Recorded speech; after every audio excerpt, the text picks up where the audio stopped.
12 मृतदेह अंत्यदर्शनासाठी एका रांगेत ठेवले.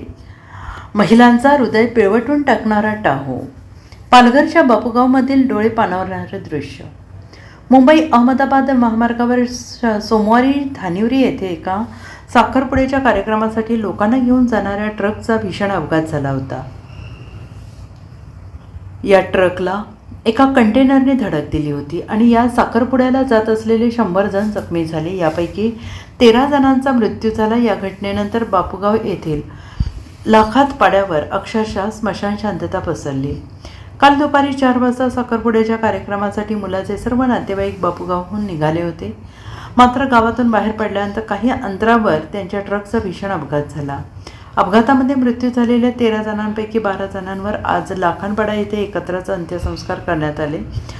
या अंत्यसंस्कारावेळी आपल्या आप्तेष्टांना निरोप द्यायला सर्व गावकरी लाखांपाडा येथे जमले होते. आदिवासी विकास मंत्री अशोक उईके, खासदार हेमंत सावरा, आमदार राजेंद्र गावित, आमदार विलास तरे, आमदार विनोद निकोले, आमदार हरिश्चंद्र भोये हे घटनास्थळी उपस्थित होते. यावेळी 12 मृतदेह एका रांगेत ठेवण्यात आले होते. हे सर्वजण एकमेकांचे नातेवाईक होते. या अंत्यसंस्कारावेळी बापूगावातील वातावरण अत्यंत भावूक झाले होते. या ठिकाणी स्त्रिया मोठमोठ्याने रडून आक्रोश करत होत्या. अंत्यसंस्कारावेळीचे हे दृश्य अक्षरशः डोळे पाणावणारे होते. संपूर्ण गावातील लोक या ठिकाणी मोठ्या संख्येनं हजर झाले होते.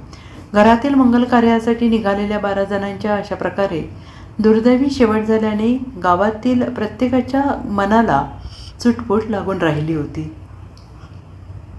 17 जखमींवर अजूनही डहाणूच्या धुंदलवाडी येथील वेदांता रुग्णालयात उपचार सुरू आहेत. त्यांना उपचारादरम्यान कोणतीही अडचण येणार नाही यासाठी आदिवासी विकास विभाग त्यांचं पालकत्व स्वीकारत असून मुख्यमंत्री देवेंद्र फडणवीस यांनी याबाबत तातडीनं मदत जाहीर केल्याचं उईके यांनी म्हटलं आहे. तसेच जखमींच्या कुटुंबियांना रुग्णालय ते गाव असं ये-जा करण्यासाठी तसंच त्यांच्या राहण्याची पूर्ण व्यवस्था आदिवासी विकास विभाग करत असून आम्ही कोणालाही वाऱ्यावर सोडणार नाही असं आश्वासन देखील यावेळी उईके यांनी दिलं आहे. Bureau report SBN Marathi.